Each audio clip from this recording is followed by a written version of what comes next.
Palaflahi atu, hane e tau wala tala te tupu ke lata mai awhiawhi nei.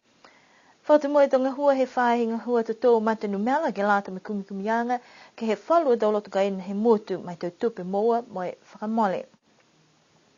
Whakamailonga e he lalolangi e aho mai tau tangata ni nonofo mas kalea poke ko lo tōru ni moe tau disabilities. Kua tuku mai e taha mga aho ke e whakawhanua te tō manatu ke he mga whaohe taha tō pele lakapi ko Jonah Lomu. Whamaloloa e matakau oropo polo haniwi, ke he te whetoko he atu Asia, moe Pasifika, ke lali hoko atu ke he te whewalala he laulangi ke tau kahau. Tahe kumikumianga he whahinga hua toto matanu mela ni kwa kamatai he te mga honi ke lata ia moe tau kaina he atu tūra motu. Nā kai puto ia osi tau kaina takitaha, kai amamanaki ai ke moa mai he tau kaina, ni kwa puto ia he kumikumianga nei, e tau walatala ke mai ke whakamaupopo, ke tau sea tu e tau hokotaki, ke mai ke he whakatawhonu niwe, ke tau se whala tau hikianga, kai ke kua whaimene ni kua kisia kwa lata ke hiki.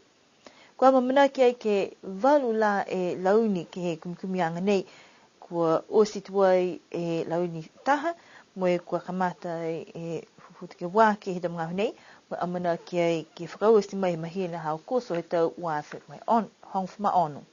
Koe kumikumianga ne kua whakawhitagi ai e whakatawhono mo e ofisa tutunu mela ke kumikumi ai e tau whakamoreanga he tau tupi, he tau kaina te kitaha, mo e tau tupi maua fuki, mo he tau kaina te kitaha.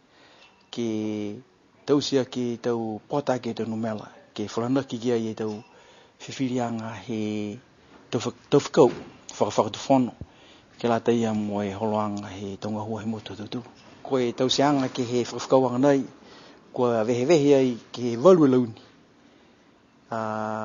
Kamata he mahina kua moare, ke whakalatalata atu ke he mahina au kuso, he tau fōu, ke ngata mai ai. Wahaloto ia, tō vehe ai e kumikumianga nei ke he walu e launi. Ne tau se e tau kumikumianga he tau waf meua, moe whai amamanakianga ke whakatumau ke tau lima, ka kua nā kai whakamori, se kua liu tau se he tau nei, mai longa i whoki, kua lewa moe kua whaihikikianga, e motu tali mai he tau mga ahuia, tunga he heta ne mou ai, he tau wafi whas, pia whoki mo hikianga, he tau uru molo toru ne takitaki ai, e motu mai tau mga hala ia. Muitua ke he tau numela ne kua puto ia ai ke he kumikumianga nei, ke he launi whakamua, tō tahi mitaki.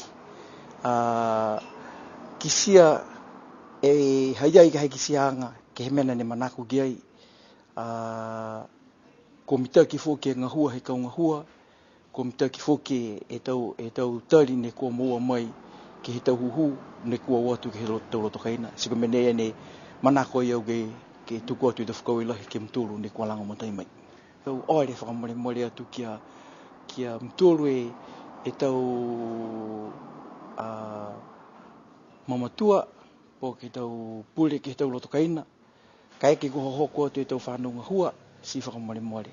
Langa matai atu ke lau tolu, hako i tuanga he whakau nei tunga ni kua whakakisi atu he whakamua e tau kakano, koe puhala ke langa matai aki e whakatawhono, ke tau sia ki te whiwhirianga, ke lata mai tau holoanga ngahua, he whakatawhono, ke lewe ki aki, a tau tūru e tau tangata he koutu nei. Amanaki ai ke whakaonga e kumikumianga nei, ke whakaholo po ke mariki ski mua e mitaki he tau mumui tangata he motu. Hako e tau puhala maua, whakamole, po ke tata anaki e tau tupi, halo tōru. Kua whakamalolo e tau whakaluanga whakahoho he tau nei, mai tau tangata ne nonofo mas kalea po ke maua he tau disabilities, ke mai long he tau tangata alo tōru nei. Whakamana tua he aho tōru i te semo he tau takitaha, tari mai he tau tahi awhi hewe seo hewong furu maua, haka manako ke malolo e tuanga he tau tangata ne ko moa e tau disabilities. Tala hau mai e taha he tau hukui mai he mtakau Niue Tolomaki au Law Association, lahi au non wang halo tolu ke langaki hake e tu wang halo tolu ne ko mo e mas kalea ia ko mai ke foki ni halo tolu ke la matai ke he tau ngahua whakalula he motu pese ni ko whai ka foki ki tau sino Pe he mai a pui hopotoa kua whai whakaharoanga lo tōru ni ko tau se ke mga honei ke langmatai ai e tau whanau mai tau fuata ki halo tōru to mamui ke kalo ke he mai whalu tō le kua ne kua whakalahi ki lunga e tūhanghang ke lea he tau mamui. Kumi tangata lo tōru ke ia mo tau whakawhiwhita ki anga mitaki mai whalu tangata whoke. Koe taha matanga hoa lo tōru ne kua ki sia ki tau mga hoi kua mholi atu, koe tō he tau siale ke he tau kauhalo puhala tū, tata atua i ke malewa alele, mo whakafufuala, mo mana i e whoke motu. Lahi whoke ono anuanga lo tōru, ke tohia i e tau tala, ke whakapuloa mo i tō ki ai e tau tangata. Hane whai lali whoke e matakau nei, ke whakauhohua i e tau whanau, me tau mga whaua ke oatu, mo i kau whakalataha ke tau whakakuanga ni ko manako ki ai. Ka eke ko manako ke matutaki ki he tau matakau kōri, pa ke tau matakau lolongo, pa ke te whalu tau whiwa sipote, ke aua ne ke liliu tu e tau manatu, hako whai mas kalea ke tau sino. Kua mo le whakatase e tōru whaitapu tali mai he oki whakalutu ki ai, e taha tōpele lakapi ko Jonah Lomo, mo i koe maeke e tau tangata i niwe, ke whakakisi manatu mo i whakawhanu ai halo tōru tau manatu whakalofa. Laulahi te walatala ne kua o whano i loa i ko ia, ne kua lohe mahuenga ke tau whioa lakapi ha ni silani, koe mga hone tūhanghang ke lea whoki, hana malolo sino, mo i whakausia i hana tau whioa ia ke tau waf mai fitu. Ne toka atua ke ofise komisina tokolunga ni silani niwe, e taha pepa ke ua atua e tangata ke tohia e ta manatu, mai hana mga whaoa. Ko mai ke hawhangia i ofisa whakaku, ke hoko atua lau tōru ne kua manako, mo i kua whiawhia, ha ko whaitangata ni hoko atiki ai.